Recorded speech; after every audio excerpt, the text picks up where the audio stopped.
Hello everyone, this is JLS1114 here to talk with you with a very serious matter. I wanted to raise my own awareness and bring this to a head, which is bullying. Something I can relate on. But recently in my state on the news there has been a story making headlines about this particular individual who was bullied so much at school they ended up committing suicide. We hear stories like this way too much. Overall. I mean, even people getting bullied online when you find out they committed suicide or, attempted. You know how the saying goes, sticks and stones may break my bones, but words will never hurt me. That saying could not be any more wrong. Words do hurt. And they have power behind them. And unless you end up being the victim of those words, I guess you just truly never really understand. And that's really, really sad.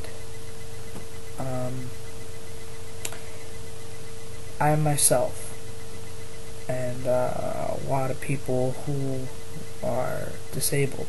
Actually, before I get into that, I just want to say that this individual, from what I'm gathering, it was just jealousy. I heard they said this individual was very smart, and I think they said they played some sports. Don't quote me on that. I know they definitely said they were really smart. So they didn't exactly say why they were being bullied, but from what I'm gathering, it was jealousy factor.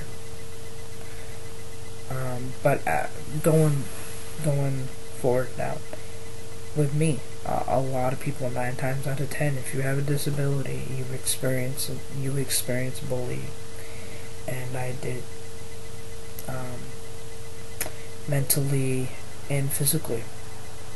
I actually have had people come up to me and kick me.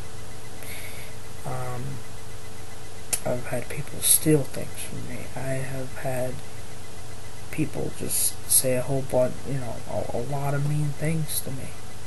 And I've never really thought about as far as going to suicide, but I had a lot of sleepless nights and a lot of tearful nights. School, which was a place I loved, turned into something I dreaded because it was just hurtful. I just wanted to fit in, and I didn't, and I never really did. Well, not with the general public anyway. I ended up finally fitting in a little bit with the special needs class. I ended up helping them out a lot, and that's how I ended up, well, in high school anyway, that's how I dealt with it. And sometimes I got to go on trips with them and be excused from class. I was mainstream, but I helped out a lot in there because I wanted to, and I think about it more. I think I probably also did it because I didn't feel accepted anymore. I just wanted so bad to belong.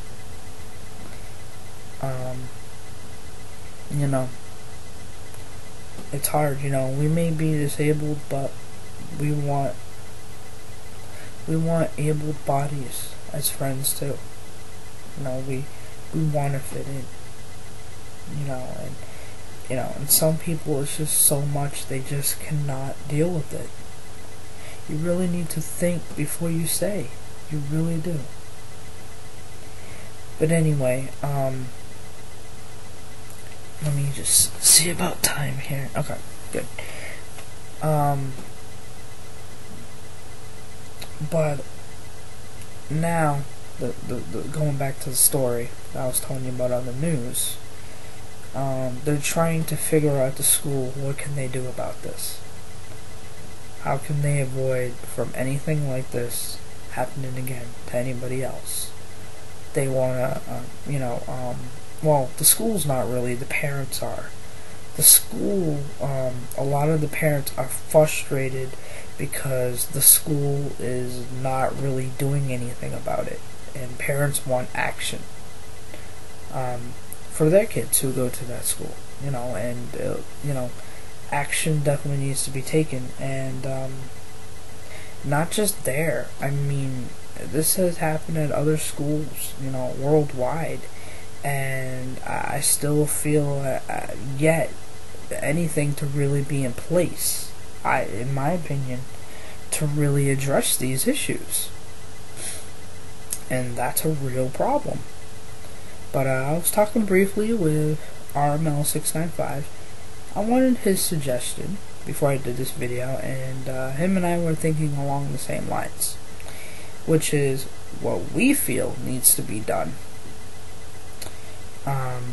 in schools is there needs to be more awareness on all levels. Teachers, parents, students.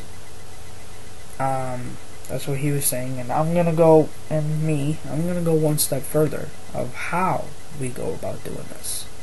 Well, I think workshops need to be done. I think a kind of discussion group, even if it's just like once a week, needs to be done. And some people there would be some controversy. Well, they're here for education. We don't have time for that. Make time. I mean, the school, going back to that story again, the school is obviously showing they don't think it's the biggest deal in the world. And people constantly, this happening worldwide, and schools not doing anything about it, and, even just, everything starts at home, and learning how to,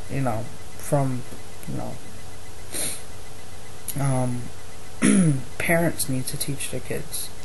More awareness needs to be done, and, another thing I was saying to RML695, there needs to be modeling here. When you become a teacher or parent, you are their role model. Well, okay, I don't say that, but you become a model. You're not always their role model, but you become a model. So basically, what you're going to end up doing, at home, parents, at school, teachers, students are going to pick on your behavior and how you portray things, and they're gonna think it's okay if you yourself can't accept, because that's where some of this comes from.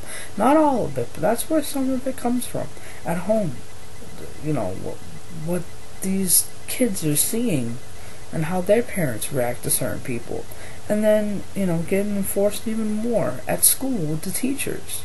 I'll give you one really good example as far as the teachers go.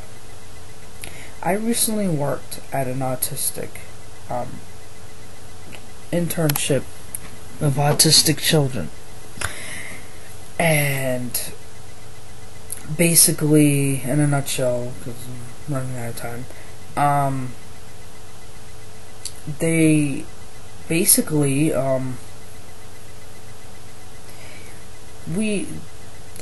the autistic classroom I was in, actually, and the other two that are within the whole school. This is a regular school, but there's like 3 autistic, all the kids are autistic classrooms, and we were left out of a lot of things. That was bad on the school's part, and it says a lot about the school as a whole. We were very frustrated, and that's just not cool.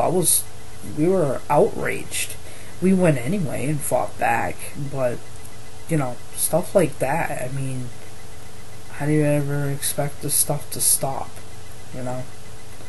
So we gotta come together and do workshops, and have discussions, and keep doing it, and educate that's the best. But anyway, I just had to say my piece on that, and I would like to hear your comments back. Thank you again for watching, and have a nice day.